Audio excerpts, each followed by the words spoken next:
Hey everyone, Physical Media 3 here, and for my next series of videos, I figured I'd return to Sonic for its 35th anniversary and review his first ever 3D gameplay style. And today, I'm reviewing one of the most over-reviewed games of all time on YouTube, Sonic Adventure. Shortly after Sonic 3 and Knuckles came out, the PlayStation 1 and the Sega Saturn launched in Japan. With their success came the boom in 3D titles, and suddenly there was a need for old franchises to jump to 3D. In 1996, the Nintendo 64 launched, and with it, Mario transitioned to 3D in Super Mario 64, still remembered to this day for revolutionizing the 3D platforming genre. So where was Sonic?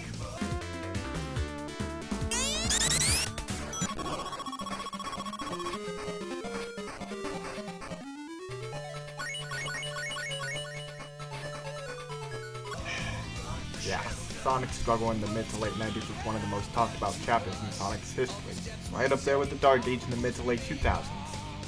Pattern maybe? It seemed like trying to translate Sonic's 3D gameplay style to 3D was harder than most established franchises, to the point where anything released tended to suck at the time, if they even got released at all. Sonic Extreme is often seen as a huge mark on where Sonic, and Sega in general, were going wrong at the time.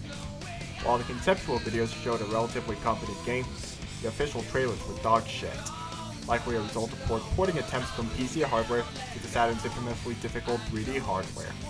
After a couple of developers were almost killed trying to make it, not joking there, Sega cancelled the game, and Sega Technical Institute dissolved. In the aftermath, Japan's Sonic team, after finishing work on the Saturn's bestseller, Nights into Dreams, was tasked with trying again with the 3D Sonic game. The game was initially being developed for the Saturn, which was flopping hard outside of Japan, which resulted in Sega fast-tracking their next console into development to kickstart the 6th generation of game consoles, which would become the DreamCast. Rather than risk their new Sonic game failing on the Saturn, they shifted development over to the new console as a launch title, redesigning the cast along the way. All the work they had already done for the Saturn was repurposed as a game mode for Sonic Jam. After a rushed production, Sonic Adventure was released in Japan in 1998 and then slightly polished for the US on September 9, 1999, to huge success. The release of the Dreamcast in the US actually briefly flung Sega back into everyone's good graces before the PS2 killed it off for good. And this game was a big part of it, as it was critically acclaimed at the time for not only finally bringing Sonic into the third dimension, but advancing the 3D platforming genre in its own way in aspects like story and lighting. In 2003, the game was released as DX Director's Cut on the GameCube. Yeah, Sonic was on a Nintendo console, more on that in Sonic Adventure 2. This new GameCube exclusive version, strange that there were no PS2 or Xbox versions of either of these games, attempted to update the graphics to varying degrees of success, and add some new content, while not bothering to update some of the problems to at least make them more in line with Sonic Adventure 2. More on that. It would later be ported onto PC the next year. In 2010, Sega took that version and ported it to the HD 7th Gen consoles. The Xbox 360 would even get a physical release in the form of the DreamCast Collection in 2011. Coincidentally, the year of Sonic's 20th anniversary, a compilation of a couple of Dreamcast titles that were remastered in HD for the 7th Gen console, so a PS3 version of the compilation wasn't made for whatever reason. It will be the version I look at for this video. Oh, you people don't like that? How about you throw something at me? I dare you. With pleasure. Look, I don't own a Dreamcast, I'm not the most liquid, and I only have so much time to do this. Deal with it. And then Sega took that HD version and once again ported it to Steam, into a portable port made here. And sadly, with each re-release, the game's reception only got worse as the flaws became more apparent to everyone, with not only dated aspects, but even more problems in some cases. How will I fare compared to everyone else? Let's find out.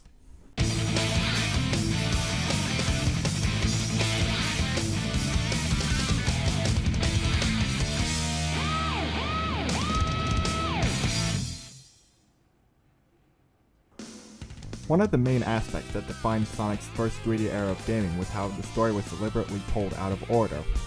You would play as multiple characters and get their sides of the story, often crossing over into other stories, and playing all of them would unlock a final story to resolve all hanging plot threads. Sonic Adventure was the first Sonic game to attempt this formula, so how well did it do? Thousands of years ago, a water being known as Chaos ruled over the Chow, a species of peace-loving animals that were just so adorable and innocent.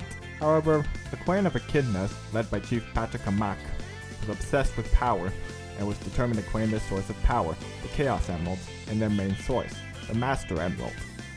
The chief's daughter, Tikal, on the other hand, opposed her father's greed for power, living more by her deceased grandmother's way of a peaceful life, guided by a motto she was taught. As she befriended the Chow, she resolved to try and stop her father, but on the night of their raid, they ambushed her, killing the Chow in the process, or at least trampling them over. Enraged, Chaos annihilated them, transforming into a huge monster in the process. In a desperate final attempt, Tikal sealed Chaos in the Master Emerald, sacrificing herself in the process. Thousands of years later, the clan's last living descendant, Knuckles, guards the remains of the shrine on what is now known as Angel Island. However, Dr. Ivo Robotnik shatters the Master Emerald, releasing Chaos and a ball of light, causing Angel Island to fall into the ocean, leaving Knuckles to try to search for the broken pieces of the Master Emerald. Robotnik plans to use the 7 Chaos Emeralds to fully power Chaos, as predicted by the Stone Tablets, to destroy the city of Station Square and build Robotnik Land on its ruins. His search for the emeralds leads him to encounter Sonic and Tails, who refer to him as Dr. Eggman as a way to start using his Japanese name in America, but later games will drop this aspect, and the duo set off to stop him. All the while, the Ball of Light will guide the characters, occasionally interrupting them to provide backstory on how Chaos came to be. I like the concept of the story, mainly how it built on the lore established in previous Sonic games, and the gradual build-up as well. However, the execution is pretty clunky overall. While the individual character arcs are pretty good, connecting them makes it clear how well each one contributes to the game's overall plot, which some do better than others. Also, Tikal just tends to interrupt the player at completely random times, making her scenes come right out of nowhere.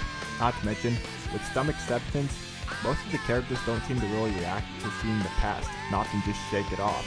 Not helping is that the presentation has aged like cheese. I won't give the English voice acting too much shit. English dubbing of Japanese media was in its infancy at the time, and it didn't help that the English actors weren't even given a full script and instead just watched the cutscene, trying to match the awkward-looking Japanese synced lip movements as best as they could. And to their credit, they're not bad voices for the characters. Ryan Drummond has a surprisingly warm tone to his voice that his later performances don't seem to match. Dean Bristow is a bit of a mixed bag as Eggman, as when he sounds menacing, he can put on a surprisingly effective performance, but when he tries to ham it up, he can sound a little awkward.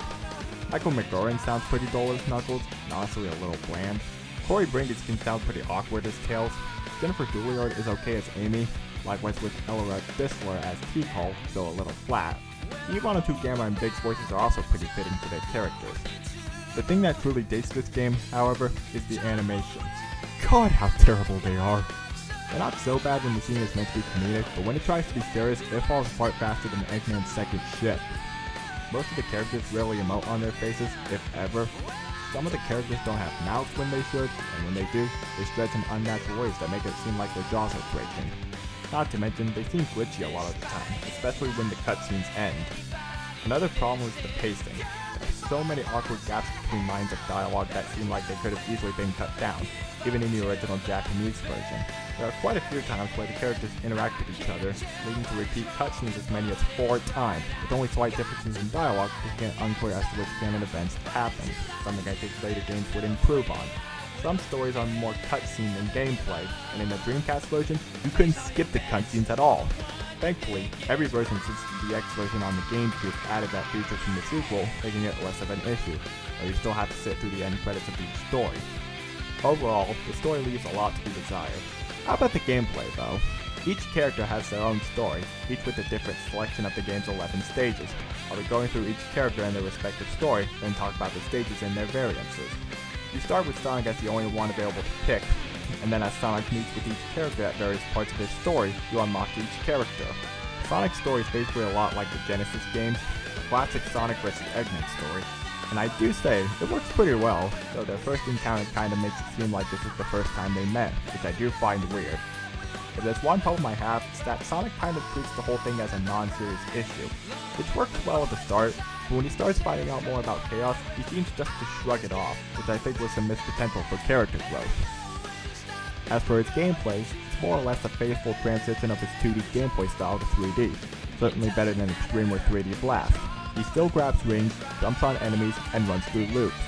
The game takes a couple of cues from 2D Blast in the form of the spin dash having its own button, which makes it really easy to make shortcuts, and he even has the homing attack from 3D Blast, now a regular move you can use to defeat robots more easily, as well as aim at capsules. It's definitely a godsend since jumping on enemies is much trickier in a 3D space than a 2D space, something Sonic 4 seemed to lose track of. One new move Sonic has is the light speed dash, where if Sonic runs along a trail of rings, he can zoom through them over bottomless pits.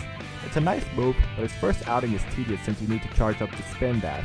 You can later add an additional upgrade to make the charge up faster, but I much prefer later games that just have it done instantaneously, which really makes me wonder why the DX version couldn't have added that feature from SA2. Later on, Sonic gains another upgrade that allows him to use the light speed dash as an attack. It's only required once, and never again. The only other thing it's good for is clearing boss fights more easily. Overall, I'd say its gameplay style is really fun. It's a lot of the same gameplay as the 2D games, with some nice exploration thrown in. Sonic controls in 3D quite well, although when he tries to travel in a straight line, he seems to clip the walls quite frequently. Tails' story is about him trying to grow more confident in himself and gradually step out of Sonic's shadow. A pretty compelling story if I do say so myself, though the fact that it's largely a repeat of Sonic's story but with added interactions from Tails does make it repetitive, and kind of contradicts Tails' character growth at times when it seemed more natural in other stories. As for its gameplay, other than just being a Sonic clone in the previous games, his levels involve racing other characters to the finish line of coupled sections of other stages, even though plot-wise, for the most part, it makes no sense for them to do so. Tails can do a lot of the moves he did in the 2D games, including being able to fly before tiring out, making it rather easy to break the stages in half, especially with the green circles placed to replenish Tails' flight. If Tails is moving, he can roll into a ball, and if he's at full speed, he can do a sweep with the tails. Later on, Tails gains the rhythm badge that allows him to do continuous sweeps, which makes it easier to hit enemies with the move, as hitting enemies can feel pretty hard to do at times. Honestly, while Tails' gameplay is a good concept, it can be ridiculously easy to beat his stages, but the camera can screw me over at times. A general problem throughout the game, whether it be the original fixed camera or the new free camera in the DX version.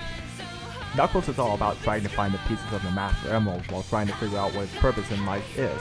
In each of its stages, Knuckles has to find 3 pieces of the Master Emerald, hidden in all sorts of locations. He has most of the same moves as his classic days in the form of jumping, rolling into a ball, and gliding, all of which control quite well, and he can also do a 1-2 punch combo that works decently.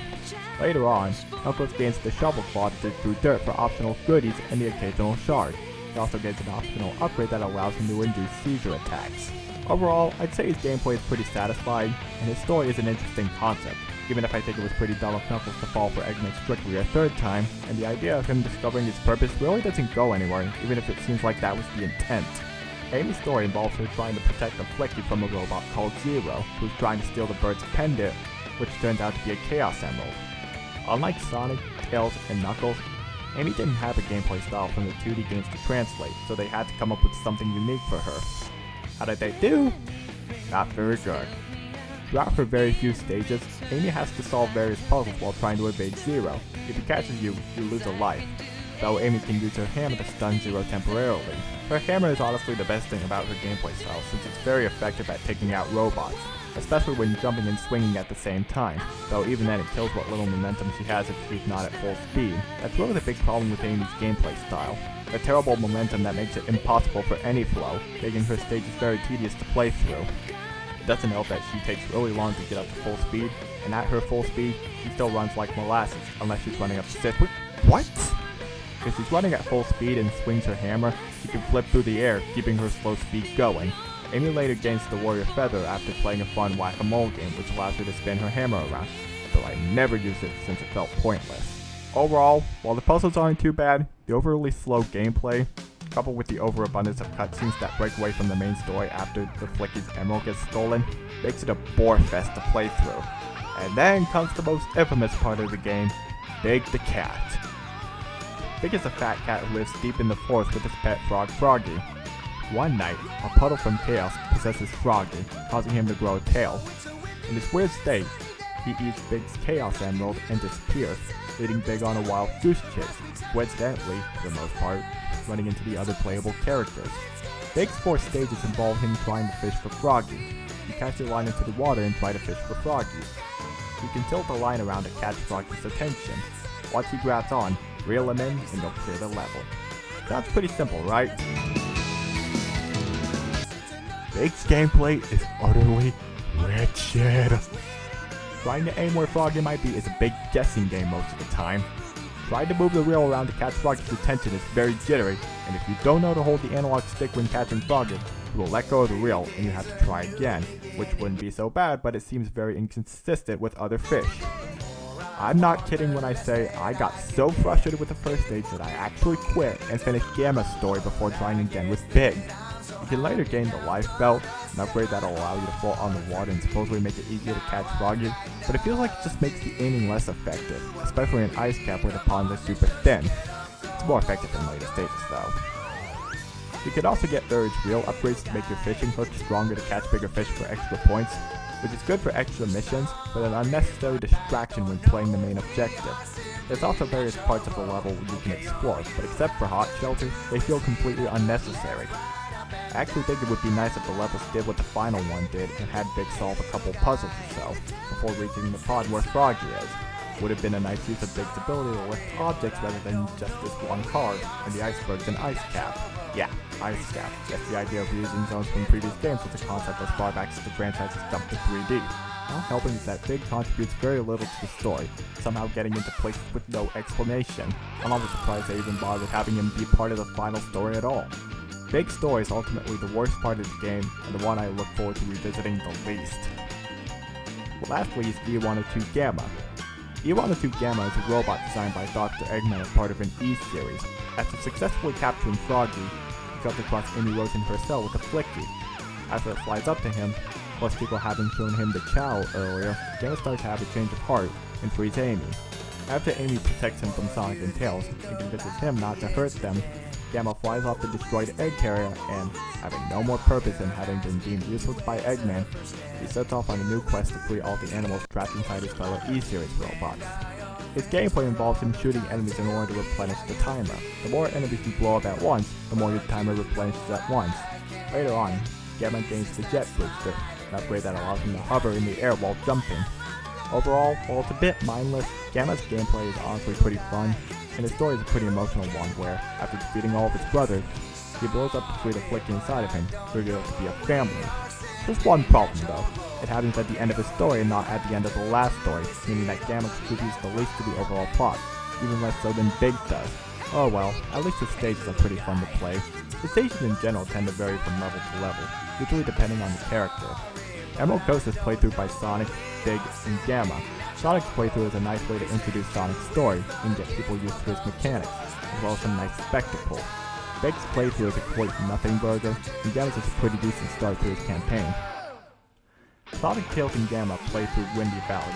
Sonic's playthrough is pretty fun, as is Gamma's, though try not to shoot the bridge with Gamma accidentally. Tails' playthrough wasn't too bad, though the camera screwed me over at one point.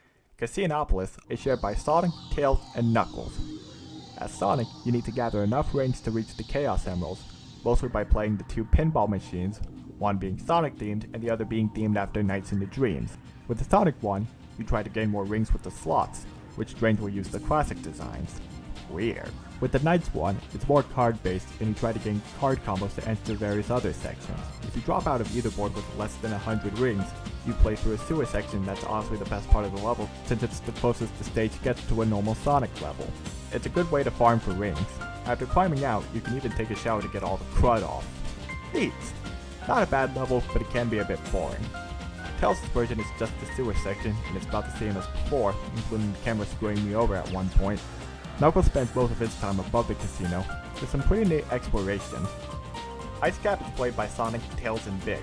Sonic's is once again a pretty fun romp, even has snowboarding at the end, which actually controls quite well.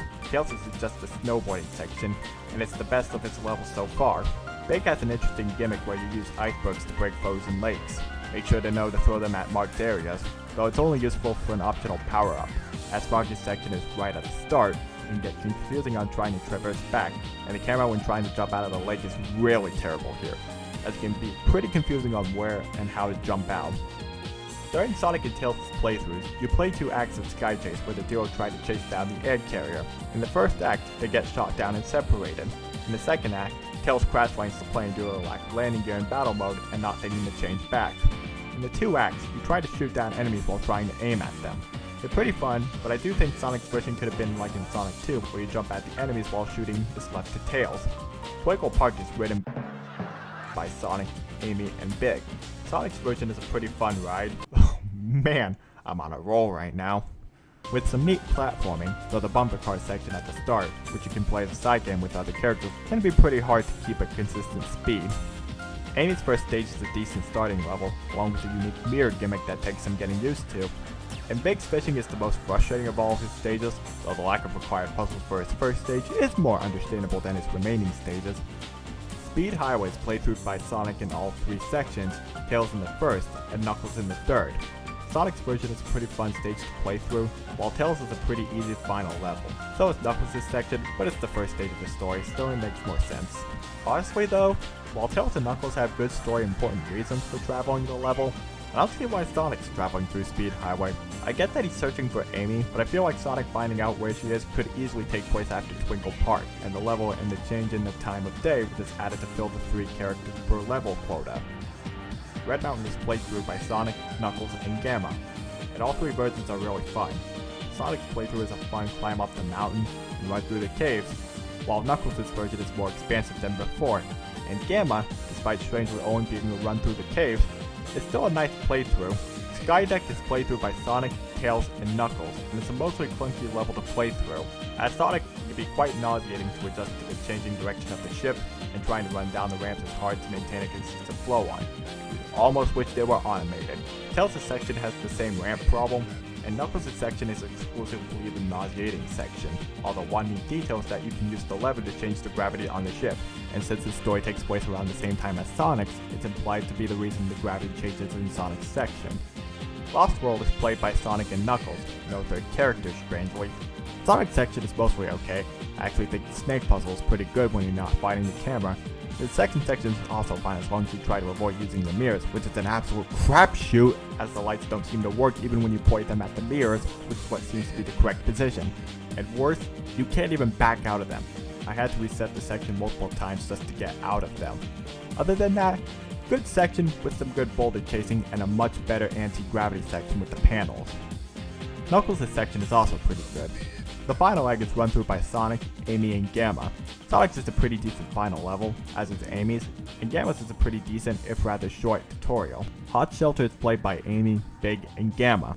Amy's is okay, Big's is his best level, and Gamma's got a pretty fun train sequence. Overall, while the levels are pretty decent, like the main story, trying to connect them to fit multiple characters can sometimes lead to monotony and can be a bit messy at times. Connecting these levels are 3 hub worlds: Station Square, the Mystic Ruins, and the Egg Carrier. Here you can talk to the locals, some of which have their own little arcs, and even other playable characters, fully voiced, and you sometimes need to take various stone tablets to open up levels, as well as find some required upgrades. Tinkle's Spirit will often be near the train station. It's also where you can explore mission options in the DX version, which I find kind of pointless since there are already 2 additional optional mission modes for each stage that you can't complete at the same time for whatever reason. Station Square is pretty easy to explore, and even has some neat details hinting at other characters' stories. The Egg Carrier is also pretty good if you know what you're doing. The Mystic Ruins, on the other hand, can be pretty confusing, especially in the jungle, even more so in the original DreamCast version, which didn't have a map feature. In these hub worlds, you can also find the various Chow Gardens, which can act as a virtual pet simulator. In the levels, you free the animals from their robot prisons just like in the Genesis game, but rather than just fly off, they float around for you to collect, kinda like in 3D Blast. And if you collect them, they can be used to either raise or lower stats from the egg you choose to hatch. You can also use the various rings you collected in the stage to buy various items from the black market. If you upgrade your Chow enough, they can compete in the Chow race, which I'm not interested in. The visuals look pretty nice at least. The game as a whole looks okay. While the line in the DX version is horrible, taking away the nice atmosphere the original had, and making the models look like shiny plastic, I think the models, aside from the lack of fur textures and those they didn't bother to upgrade, look much better than the DreamCast version. And I don't mind some of the more realistic textures that the DX version added, not to mention, the 60 FPS boost is a nice feature. The models that look the same as the Dreamcast version, however, have aged pretty badly, especially Eggman, and Chaos' forms look much better in later games. Not to mention, I really think the HD version should have been modded to have widescreen. What hasn't aged so poorly, however, is the music. This was the first time June Sinner wasn't limited to the Genesis sound font, and boy does it show! From the rocking tunes of Emerald Coast to the musical variety of stages like Ice Cap and Lost World. And while I don't think Open Your Eye is as good as later songs by June's band Crush 40, it is still a decent track, a decent start to Crush Woody's long-standing relationship with the franchise, and a good way to end the game. Speaking of which, Chaos turns out to have survived the fight aboard the air carrier, and suddenly swipes all the Chaos Emeralds for himself. Not sure why he didn't do that beforehand. After one last visit of what happened in the past, Chaos destroys Station Square, no doubt drowning countless people, and Sonic, his friends, and Eggman make it too late to do anything as Eggman's random new carrier fails to take down Chaos, thinking that the first of many times Eggman would be backstabbed by the monster of the week, and the Chaos Emeralds were drained of their power, making Sonic initially unable to transform into Super Sonic, with Pico finally appearing in full to Sonic, suggesting they steal Chaos again. Sonic objects, stating it won't end the cycle of hatred, and something like this might happen again, to which Pico asks if they have any other choice, until the characters who had development in the game, including Big, bring him the emeralds, and Tails explains that Chaos only absorbs the negative power of the emeralds, which apparently gave them their color, and that Sonic should be able to absorb their positive energy, not being brought up again in later games, and with the encouragement of the survivors, becomes Super Sonic and fights perfect Chaos. The boss fights in general range from decent to pathetic, and this one leads more on the decent side, as Super Sonic needs to charge up enough speed to travel up Chaos' body to hit it in the mouth, which Pico evidently doesn't know about, but it's relatively easy to figure out. After 2 phases, Chaos is neutralized, Pico thanks our heroes before disappearing with Chaos, though I think Flash could have done away with the water at least, and Eggman flies off, leaving Sonic to give chase. Overall, I'd say that Sonic Adventure is a good start to Sonic's 3D career. While it has flaws, mainly the dated storytelling, camera, and collision, and some of the gameplay was either badly executed, not explained well, and or not recognized to its full potential, the gameplay that works pretty well, the graphics are okay, the story ideas are stellar, and the music is amazing. If you have a Dreamcast, GameCube, Wii, or one of the HD Xbox consoles, you can't go wrong with wanting to play this game. Alright then, tune in next time for the game's sequel, Sonic Adventure 2, the last time Sonic was on one of Sega's consoles. Until then, later!